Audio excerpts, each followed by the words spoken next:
হরে কৃষ্ণ। জয় শিল প্রভুপাদ, জয় গুরুদেব মহারাজ, অনন্তকোটি বৈষ্ণববৃন্দ কি যত। আশা করছি সবাই আপনারা গুরুকৃষ্ণ করুণা ভালো আছেন।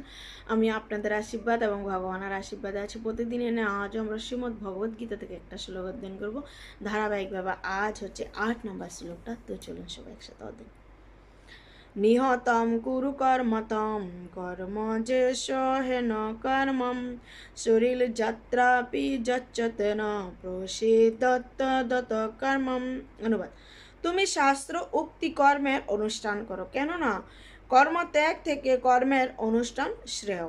কর্ম না করে কেউ দেহযাত্রা নির্যাস করতে পারে না।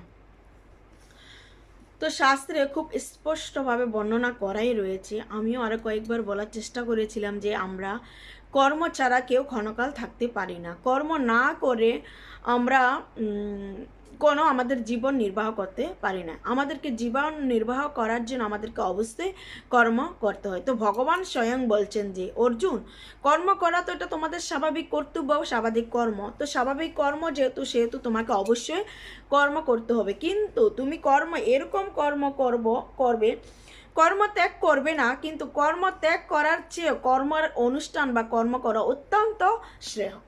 হরে কৃষ্ণ।